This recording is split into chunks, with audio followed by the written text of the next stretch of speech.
I'm a big fan of career changes, so I can relate to the story of Peter's.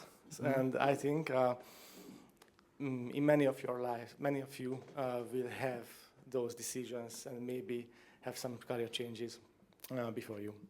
So you said in the introduction that you said during the job interview here at Webstar that I want to be a project manager, guys, hire me. What are you now, Peter?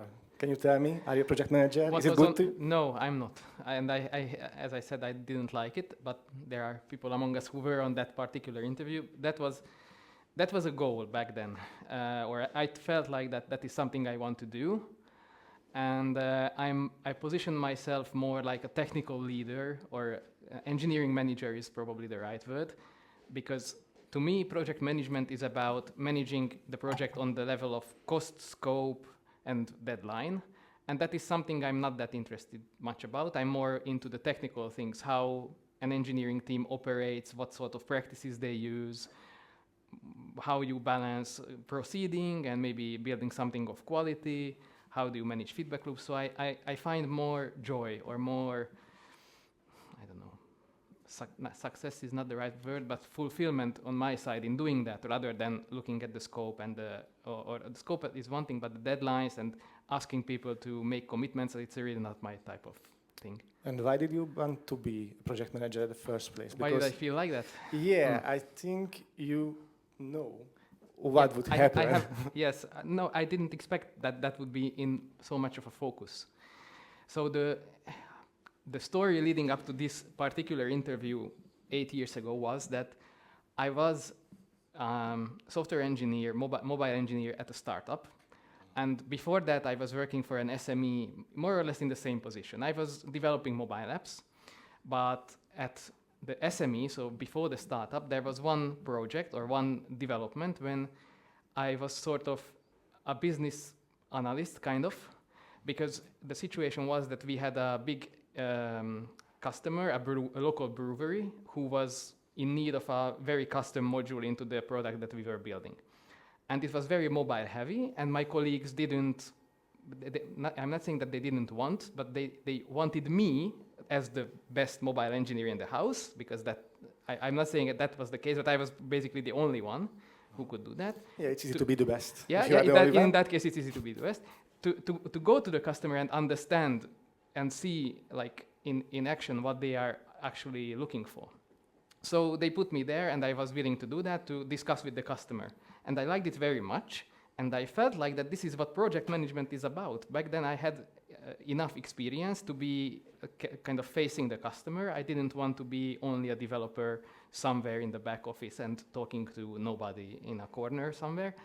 I wanted to expand and reach that level that I am able to collect requirements, maybe develop a solution to that, or create plans, something similar what Lassi was mentioning, designing systems and stuff like that. And when I was switching jobs, at the startup this was not really possible because the CEO was basically taking care of that. And when I applied here, I felt like that maybe project management sounds good. Maybe this is something what a project manager does. And I felt like, yeah, this is something what I want to do. And then later on it turned out that this is part of what a project manager does, but maybe not the most important part. Did you manage to get a project manager position somewhere? Well, here at Webstar, yes, but in the meantime, I figured it out that it is not the biggest part what I would like to do. I would rather manage the engineering team and help them develop the solution and talk to customer in the technical sense with requirements, but not necessarily about keeping strictly the deadlines or paying attention to the price or stuff like that, because that is more of a project managerial focus.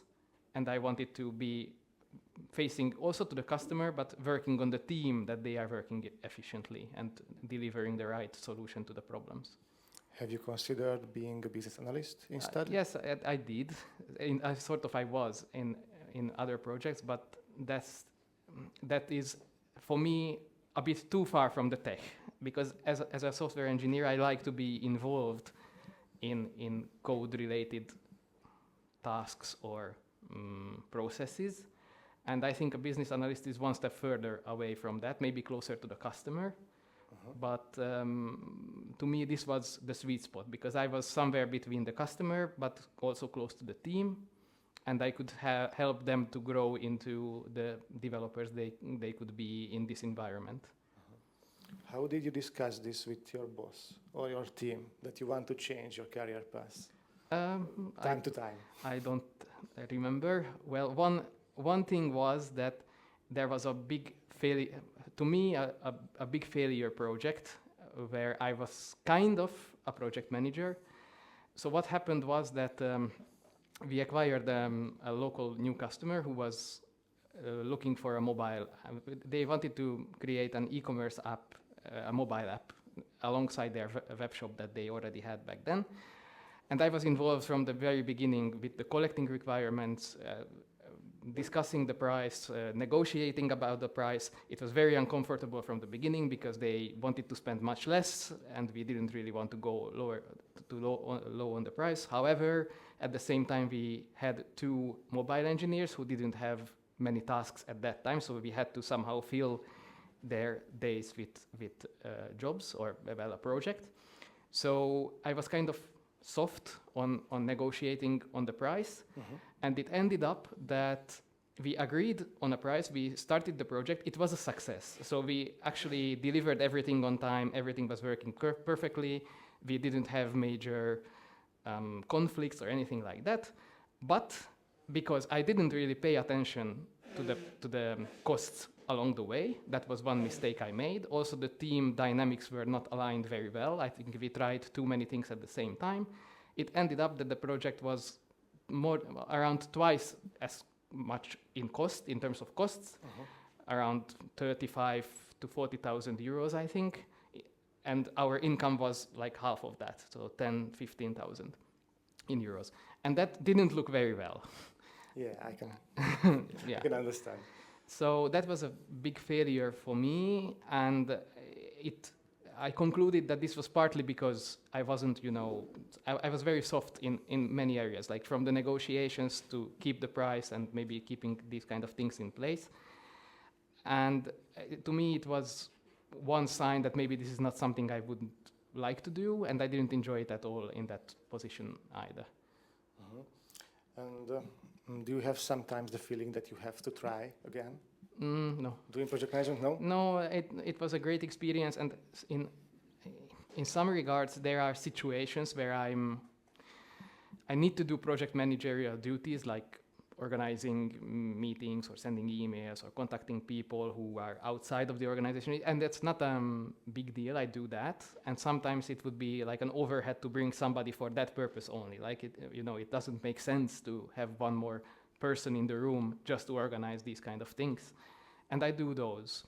One example is that we are teaching at the University of Pécs at the Faculty of Business, and we have to make some organizational tasks, like talking with the professors when our lectures will be, for example, and who is teaching what on what day and how we organize these schedules.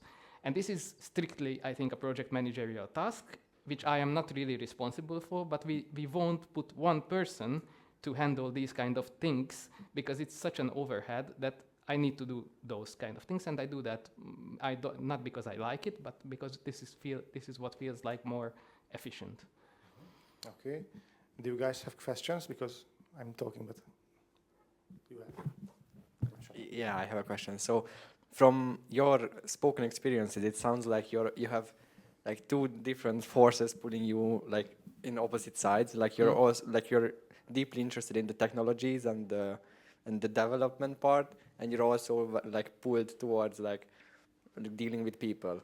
Like, how do you manage these 2 different, like, opposing forces in your day-to-day life, or like so far? That's tough because while technology, maybe it might be unreliable, but it is sort of, you can expect how technology behaves, and if it works a certain way on one day, it will work the same way on the other day, while people won't. Like, it's people managing people. I think is very difficult, or in many ways very different. but that's the beauty of it. And even in the technical managerial role, which I like more, I think there is a lot of dealing with people already, but on a different level, I think. And what is difficult for me is kind of, in the project managerial side, you really need to make people commit to certain things and then ask them, like, are you progressing? Are you still making your deadline? Are you, it's sort of the way that me as a manager, I'm asking up on people that they are you at the stage? And I don't want to be like this kind of bossy. It makes me feel bossy that why am I doing that? Who am I to ask you if you are progressing the right way, even though if that's the purpose? But somebody has to do that, otherwise things are not progressing. And it's really uncomfortable for me, for some reason, I don't know why. And you're a nice guy. Maybe, that's yeah, why. that has to be the Yeah, reason. we used to work together, so yeah, he's That not has to bossy be the at reason. all. So, but in the technical part, it's not that challenging, and I feel I find the way much better, because then you have to be a problem solver, you have to, experiment, maybe try things, maybe change directions sometimes, and it's much more comfortable for me for some reason. Okay, other questions? It's more like for a CTO question, but how often do you try out new technologies? More like just for the fun of it? Or is it that at Webstar you use such a well-defined tech stack that it's not necessary to research more technologies? Well, in some way it is always necessary, but in some ways it's a hard question. I mean, it depends a lot on the circumstances, because if there is a project with short deadline where we have to, make every move right, then there is really small amount of room for experimenting, because experimenting always takes time. You go into streets that you shouldn't go into, you need to learn, you need to reiterate. And at the moment, or currently, I'm not working on these kind of projects. That's part of the role I'm taking at the company. But when you are in a customer-facing project as a project manager or an engineering manager, you really need to choose these decisions wisely. Part of the reason why the project I mentioned failed financially was this, because we took too many unknowns, and it took a lot of effort, time, and financial expense to move into the right directions. So if you ask me personally, now I'm experimenting all the time with everything, and it's great, like I'm living the time of my life. But in customer-facing projects, we try to balance this. So if there is a lot of time, like the deadline is really, really far away, we take some risk to build new technologies into our stack. Sometimes we have to do that because, like a couple of years ago, our actual tech stack was too old. We had to change it a little bit. That's why we were using a framework called Vadin, and which we replaced with Spring Boot and Angular. So we separated the backend and front-end side. This was like 6 years ago, I think, around COVID. But not every project and not every circumstance is really open or possible. It's not always possible to do that, because you don't have so many rooms to fill the time or expense with these kind of mistakes or missteps. Yeah, you say you're experiencing a lot nowadays with technology. And do you handle those experiences like projects? Because you can have a scope, you can have a deadline, you can have a budget. Yeah, some of them yes, some of them yes, some of them no. Many of these are AI, of course, and what else? What else? No, but not only. But I cannot see the fit. Like if there is a tool or use case where I don't see where it is going to fit, like I'm completely experimenting and there is a huge risk that it is completely thrown away, like complete out of garbage because it's not suiting us, then I don't even try to set these kind of expectations, because that doesn't work. Like I would put a fake expectation and always think that I'm doing something wrong, but actually it is the nature of the problem. However, there is now an initiative sort of kind of thing that we are trying to think strategically about AI partly, and how we put that into our daily workflows, and that has to have some sort of plan at least. We have a plan for 6 months, 12 months, kind of more or less trying to see into that, because we see that this is coming. This is certainly coming, but we don't necessarily It's here, know. actually. We don't necessarily know how, but we have to prepare for it. And in this setting, I try to do something more conscious, let's say. And are you working alone or with a team in those experiments? Yeah, well, you know the answer. But they don't. Yeah, many of the initially I try to experiment alone or with a smaller group of people who have some sort of experience, because then I can see if the direction we are moving to is a good fit for the rest of the company. And if I need to make a proof of concept for something, it is easier to do alone sometimes if I have the expertise or the background. But if I don't, then I also need a peer at least to help me.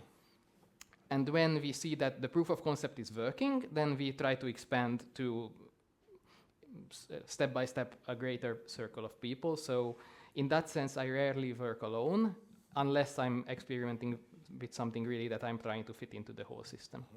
One concrete example, maybe it helps the audience or the guys, that we have an internal chatbot for searching our internal knowledge base.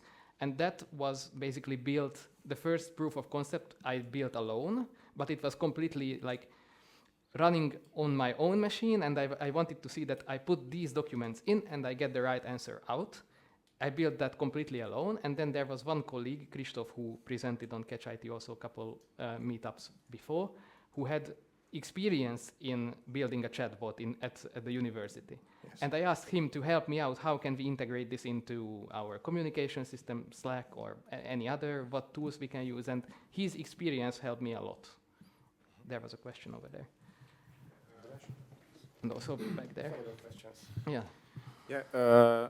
So, have your project manager background helped determine the mindset on what kind of things to do as a CTO? And I mean by that as a CTO you are responsible for mainly, or do you feel that you are only responsible for the technical development of the team, or helping project managers by developing their team to be better at the projects? I think I'm more close still, what I said in the beginning, towards engineering management. And I think that is sort of being excellent at the software engineering duties that you do. And I think a project manager is more towards, at least in our organization, to people being in a safe, psychological safe environment, feeling well, feeling, that if I have a problem, maybe I feel like I'm sick, but I know that there is a deadline tomorrow, then I admit that I'm sick, and I'm not going to push myself under enormous pressure unnecessarily. I think this is more like a project managerial duty, and I position myself towards engineering manager more because if this situation happens, my task is that, okay, what should we do now that if I need to put another person from the team to that position so that those tasks progress? Or do we compromise now on quality a little bit, which we are going to fulfill in the next iteration or next week? Or how do we manage this situation from the technical or delivery perspective? And I think how project management helped, like experiencing project management in this setting, or maybe as in the current position, is that I know the tool set or maybe the mindset, how a project manager thinks and operates. And when there is a situation where I feel like that my tools as an engineering manager are out of reach or not working, then I can try to approach the problem differently. So I think trying out these kind of unknown positions or roles in a project is great, because then you shape your mindset and maybe you can be more flexible in situations that where your current experience is not enough or not working.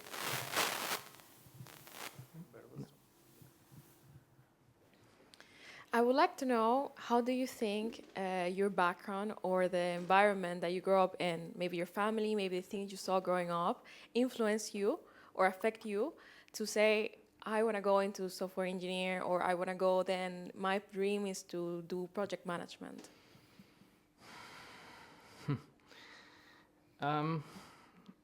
Well, from family background, I think it certainly helps. I mean, when you get into leadership, you kind of start to face challenges, and many of those, when you start to work on it a little bit, come back to that childhood kind of experiences. And what I figured from this is that I have seen my parents all the time working. This is partly, it's a cultural thing. I don't know what the right word, but because of their age, the world they grew up in, they were always working, and they were always trying to get things better and solve things around their own environment. Meanwhile, me and my brother, they were taking care of us as much as they could, so they wanted the best for us. But still, they have shown this example that you always have to, whatever life is throwing at you, you have to find a solution. And I think in software engineering, this helped a lot. Like, whenever I was studying, initially I was struggling with programming, and I don't think that I am even close to the top 10% of programmers. In the university environment, I noticed that there were people progressing much faster than me. But I was always, I guess diligent maybe is the right word, to figure out if this problem bothers me, and if I cannot solve it, I need to work on it as long as I cannot find a solution. And I think this is coming from the family background. So in this regard, that always finding solutions to the problem you are facing, this is definitely like something I have seen as an example from my parents. But this is also counterintuitive, I think, because there was one situation, I think there was university homework I had to do, and the project or the task was something like randomizing lottery numbers. So there in Hungary there is the game Ötös Lotto, which where they pick 5 numbers out of 90, and if you hit all 5, then you are the winner.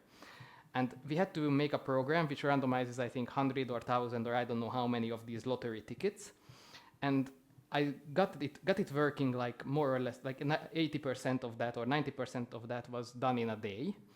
But there was one problem I couldn't fix, which was eliminating the duplicates. So if there was like 50, 2 times in the 5 numbers, I didn't know how to solve that problem.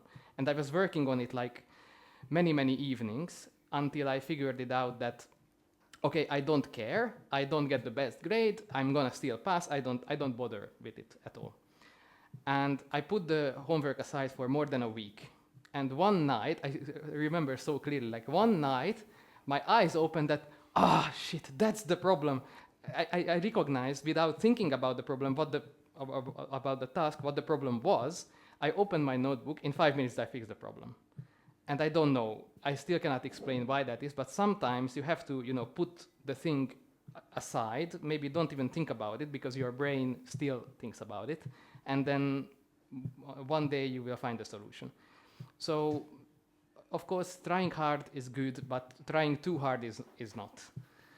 And this is something that my parents never told me, like they were always trying their best and they're very hard.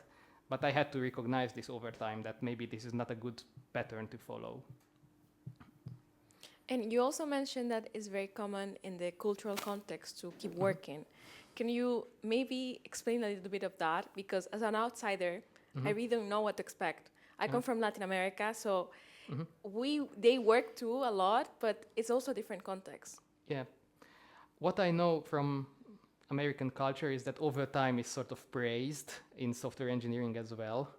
And that is also this kind of counterintuitive thing, because I think you cannot put or keep your mindset clear and your thinking clear if you are overworking yourself and if you are burned out. But I think, I don't know, I was an international student and I can relate to that experience. Maybe that is a better way to answer this question. I used to live in Finland for 5 years, and culturally it is very different. So Finnish people are very closed, very sort of, they are keeping their distance, but they are very strategic in their actions and decisions. Meanwhile, I think Hungarian culture is much more impulsive. If we have an idea, we jump into doing that. A Finnish person would rarely do that. They would first think it through more carefully and maybe keep a distance, keep time for themselves to think about it, in a work context at least. And figuring sometimes this out, that when I was working with a Finnish colleague or classmate, they wanted to take time to think about something, because this was their cultural way of working, and I wanted to jump into the solution and figuring out where is the common ground or middle point where we can both progress but not be how to say, like, nervous about how things are going. This is very difficult, and you have to, I think, being an international student and working with others, it generally helps you developing this mindset. And also, I think if you are working with like-minded people who are coming from the same cultural background, you tend to think similarly, because this is, natural. And sometimes it's a breath of fresh air if somebody has a different mindset or different approach, because that gets you closer to the solution. I don't know, did I answer your question? Yeah, you did. Thank you so much. Okay.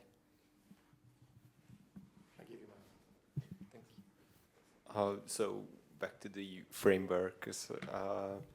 You said you are researching a lot of technologies, but what if, let's assume that you have more than one application running already with 3 different technologies. Would you consider to take them to a common framework and rewriting like 2 of the applications, or will you support the already not technologically outdated but changed framework? Legacy framework. Legacy framework, yes. That depends. And, this is the silver bullet answer in software engineering. That it depends on so many things. If it is not an overhead or if it is not a burden, then I think it's completely reasonable to keep supporting. But of course, the challenge comes that sooner or later, the knowledge in that particular technology which is outdated is going to fade. And people who are stuck in this kind of legacy system or old technology, they tend to get frustrated, because you know that the world is like 2 years or 5 years ahead of what you are experiencing, but you cannot do anything about it, which is frustrating. So in that regard, I think I would rather manage that people who are in this kind of situation, either they get possibility to experience other projects, so I would either shift the team or rotate the team a little bit instead of rewriting everything. Of course, rewriting, if there is financial and time-wise room is available, then it's completely reasonable. And also rewriting something in a new technology opens so many doors that you can cut functionality, you can do things differently, you can build a more robust system or whatever. But if there are no bottlenecks or problems with whatever legacy technology you are using, I don't necessarily think that it needs to be replaced. And one more thing is that, especially in the enterprise and large scale systems that we are working with, it's not that easy to change something from one day to another, because if you have a system that you have been building and developing for 10 years or something like that, there are hundreds or even thousands of engineer work hours put into that, and the context and the domain is so complex that you can't just rewrite it in a day. So that is another thing to consider. Thank you. There is a question in the back also. Just ask the question and take the mic. Okay. So you said that you wanted to be a project manager, you didn't like it. What was the evolution or the path to becoming a CTO instead? How did that happen? Sequence of fortunate and unfortunate circumstances, I guess. I don't know. I mean, it's when I get asked this question, I think I always answer that it is somehow I got lucky or I was at the right time at the right place. But what I feel like is that being in such an organization as Webstar in this role is similar to engineering management, because I'm doing the same thing, that I overlook the software engineers in the organization, and I try to give them tools and approaches that work best. And by best, I mean in the context that they are working in, not only in the short term, but in the long term as well. And the only thing that shifted is that I'm not managing or not working with people who are writing the code or who are really on the operative level, because those are the software engineers or developers who are writing the code actually and on the taking day-to-day tasks in the projects.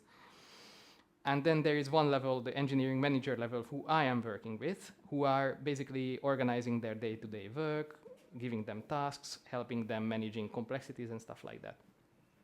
And how I ended up here is that this misstep with the project management experience made me recognize that this is not something I want to do. I would rather work with the developers or engineers in the team and helping them becoming more competent or more keeping a more sustainable pace on the long run, because those systems that we are doing they are not, living for 1 or 2 years. Some of them are 10 or even 10 years or even older. And you have to think about strategically how do you do that efficiently. Also keeping in mind that people in the team might rotate.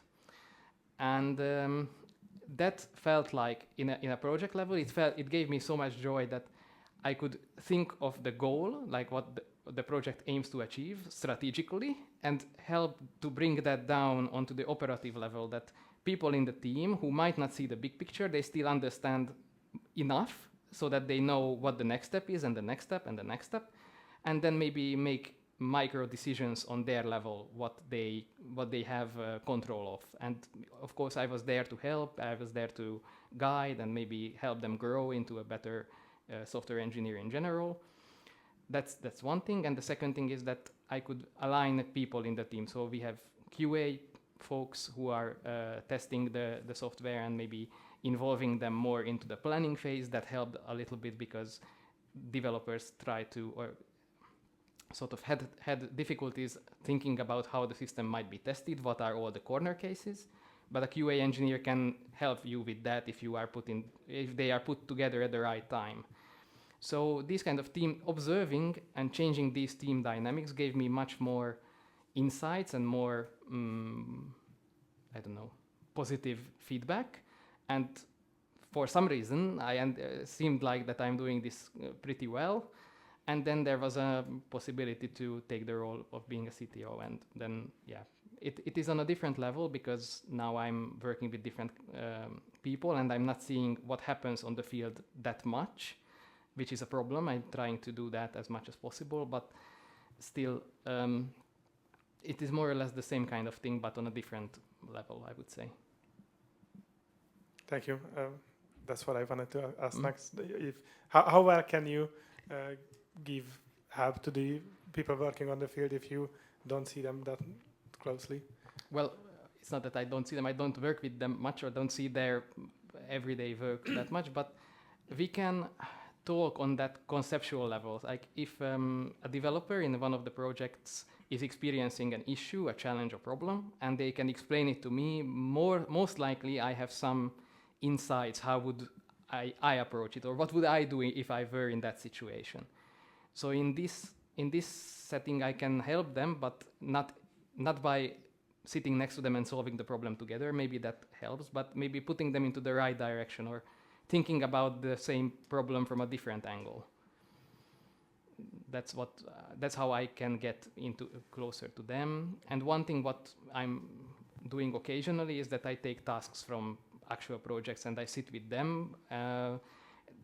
I should do that more, I have to admit, because that gives me also more insights what the day-to-day problems are. But that's challenging to find the time for. And if you jump into one task only, that picking up the task takes more time than actually sometimes doing the tasks, and then it is, doesn't feel efficient. So what I'm trying to do is allocating weeks during the year when I'm fully focused on that particular project or task and making an impact that way. I think that's super interesting. Thank you. There was a question also in the back, I think.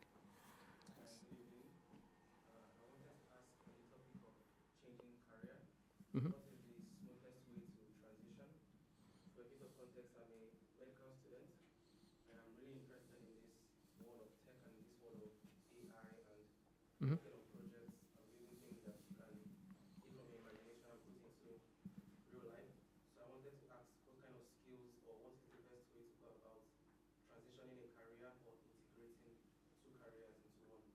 Mhm. Um, Good question. Good question. Is there an easy way? Probably no. A lot of sweat and tears is the Yeah, I can assure is the that. actual answer. I think it's a question also to you, or maybe you can answer this better. Yeah. What a wild card. Yeah, I'm in my sixth job or position right now, and I did some pretty big career changes, and none of them was easy, nor fast. I think you have to start doing it, and you have to accept that in your new position or in your new job, you will be in a more junior position. And it's not easy because it can feel like a fallback. But as you mature in your new role or in your new field, you can start to combine things. But this takes time. And I think eventually it worth it. And I didn't megbánni. How do you say megbánni? Regret. I didn't regret any of those changes, but they weren't easy. Yeah. An insight is that Mark is a medical doctor, actually. That was my first job. But then I became a software developer, a data scientist, project manager, and marketing and sales lead right now. Yeah. So although I can give an answer as well, to me, what I learned about myself through very many missteps and many ways, many hard earned lessons is that, I started differently. I think there are two kinds of people in the world. There are specialists who really want to be experts in one certain area. There are some engineers in our team who really want to know one framework, one language, ins and outs, everything. Like if you have a question about Java, there is a person in the team who can answer possibly anything very deep into Java. I'm not that kind of person. I tried to be that kind of person when I was mobile engineer. That was my only task, to develop an iOS mobile app for the startup I left before coming here. And I tried to force myself to be up, like on the very edge of all the news, all the podcasts, all the popular things that are happening in the world of iOS development. And you reached a senior level in that. Yes, but at some point I felt like that I cannot keep up because it doesn't keep my attention. And that was the sign that probably I am not that kind of specialist person.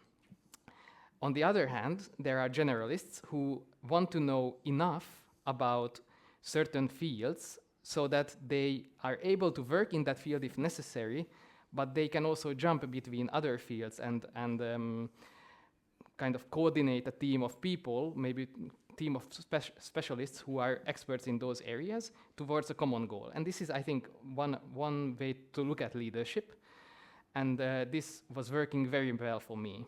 And one conscious decision I did in order to make steps to this direction, when I chose a master's degree. I was working already 1.5 years or something like that as a mobile engineer, and I felt like that I'm in a junior high level of iOS engineering. The company said I'm a senior, which was complete nonsense. I was not even close to senior level, I think. But I figured that I recognized that maybe I should do a master's degree at that time. So I talked with the company. They said, no problem, education is very important. So whatever degree you want to do, whatever it takes from the company side, we will support you. Great. I looked at the local universities. There were 3 who came into contention. And there was one very obvious choice, which was mobile engineering master's degree program at Espoo University. This is very close to Helsinki. At the time I was living there. And it felt like that, yeah, I could probably have a master's degree in mobile engineering because this is what I have been doing for 1.5 years. And I was thinking that, yeah, probably it would be an easy master's degree to acquire because I know like 50 or 60% of the content already. And what do you think I did? Of course, I chose something else because at that time I recognized that this is not going to be fulfilling for me because I'm not a specialist. So instead, what I did, was that there was the University of Helsinki offering a master's degree program in computer science, minoring in data science and machine learning, which I knew nothing about, like literally zero. I had zero knowledge, and I chose that because I figured it out that it will give me more fulfillment or contentment that I learn something which I see it is it is an emerging trend. It will be something very, very useful, but it is also like it will be very hard to do that degree because I know nothing about it. But in the end, it was a really, really great decision, and I didn't regret a single day of it because along the two years of the master's degree program, every day I learned something new, which for my generalist mindset was really, buttery every single day. Yeah, and it's not easy and it's not fast. Yeah. And this is one way you can start going to university and get another diploma. This is maybe one of the slowest way to change a career path, but it is kind of simple, if I can say, because you have the convenient steps. Maybe. Yeah, convenient. You have the steps, or you can choose a very junior or a beginner position somewhere, or if you already have a position or a job with a good company who supports you in changing career paths, then maybe you can change or you can choose the other path. So there are a few ways. You always need time and patience. Thank you. You're welcome. Any questions? And it's always out of comfort zone, so that's something you to prepare for, that it will be inconvenient, or not inconvenient is not the right word, but uncomfortable, because learning something new and changing the way you think, which is necessary in this process, is very, very difficult. Although it's very valuable because with every change of your career path, you will get another mindset, what you can use in any sort of problem. And after a few change, you will have 3 or 4 types of thinking and worldview, and it can help a lot. Question? So when you did your masters in Finland, and also like I don't know the timeline or before or after, but you spent a long time in Finland. What brought you back to Hungary? Basically, family. And love. I met my wife there, who is a local from Pécs, and then the reason why I switched jobs later on, I was working for this startup, who back then they supported the remote work. This was way before COVID. This was 2017, and it was no problem for them. But I felt like that this is kind of, I'm reaching the ceiling because I couldn't, back at that time it was not possible to be involved in customer related duties or engineering management or anything like that. The team was very small, but the trigger why I switched jobs here was that, or you might imagine how startups are. There are lots of ups and downs. There was one kind of a downward spiral where there was no money, and because of that there was no salary either for 2-3 months. And at that time I felt like we wanted to establish a family and get settled and stuff like that, and it was really not a way to I didn't want to stay there because it was so uncertain. Even though I believed in the product, I believed in the team, they were really great and they are succeeding really big time now, and I'm really happy for them. But at that time, it didn't align with my plans, family-wise, briefly, and that's why I was looking for a local company. There was a question also here. Yeah, and like and do you have a longing to go back to Helsinki, for example, or what do you think about this choice to move back? I mean, it's a great place. I mean, there are many things which I appreciated there, but there are many other things I appreciate here as well. So I think it's not that I would not throw everything away to get back there. There are things I miss. There are things I would miss from here. So I think it was a decision. I didn't regret it after all. I like to visit when I have the chance, and I think back about it. Also, the cultural things that was asked before. That I think being there and experiencing that culture and that environment gave me a lot to personally and professionally, that how to behave or how to think from a different angle in certain situations. And likewise, being here does the same, but on different areas.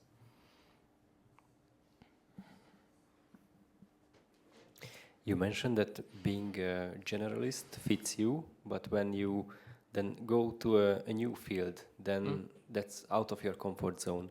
How do you feel in those situations? Excited mostly, because I feel like it is a learning opportunity. And where the challenge comes that because I know my nature, I don't want to be a specialist, and I cannot be in every field, or any field actually I don't really want to be.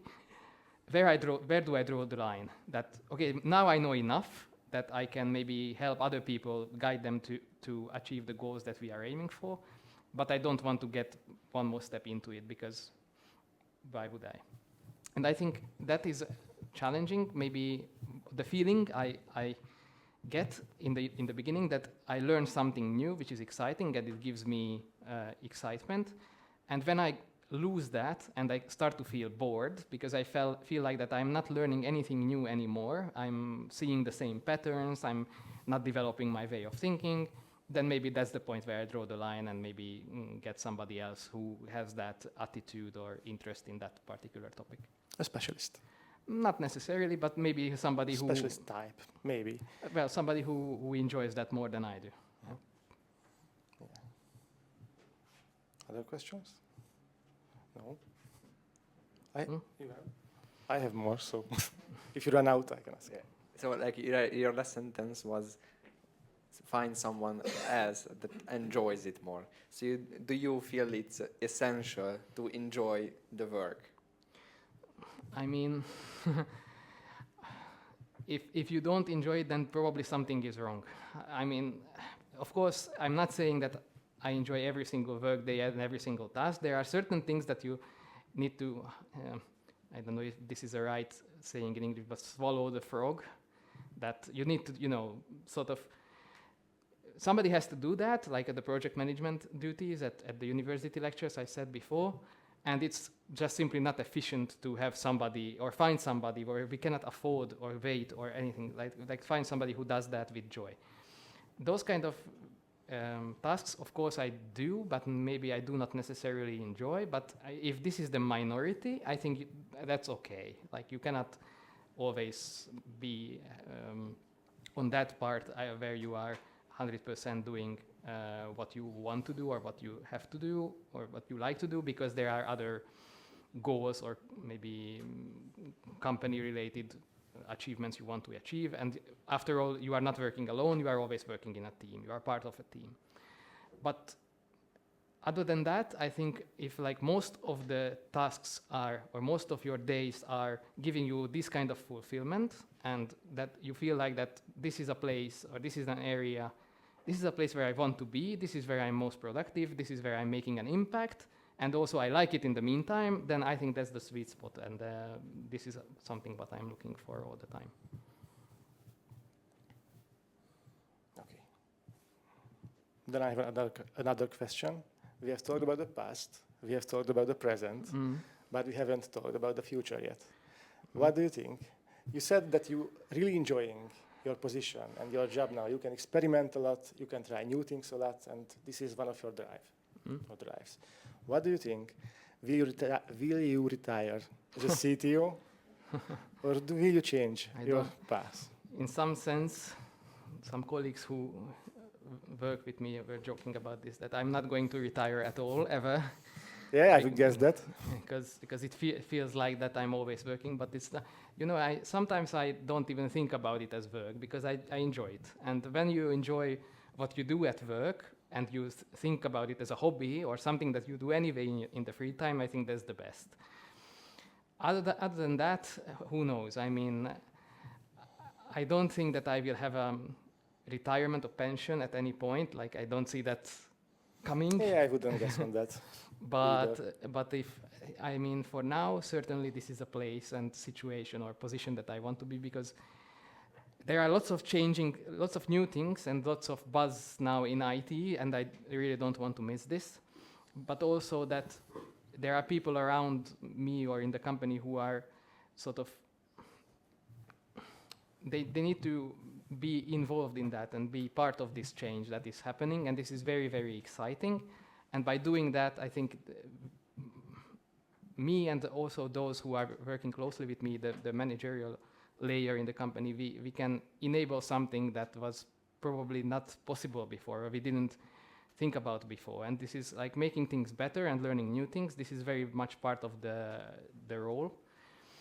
And it's a never-ending story, I think. Like you can always improve, you can always learn something new. And since this gives me a lot of fulfillment, I might retire as a CTO, I don't know. Yeah, it's a good position for you because you can try new things always, and technology is booming right now, and for the last 1 or 2 decades also. So I think there's a good trend. And this is probably going to continue for a while. Yeah, I hope so. I enjoy it too. In the next 40 years before when I retire. Yeah, maybe. Okay. Do you guys have questions? No? Then I think we can finish. Yeah, we can conclude. Okay. Thank you, Mark, for the great questions and the answers. I didn't expect that coming, but the question was related to. We always do this. Start conversations and stick in them. Yeah. Okay. And thank you to talk. Thank you very much for the questions. Give an applause for Peter, please. Thank you.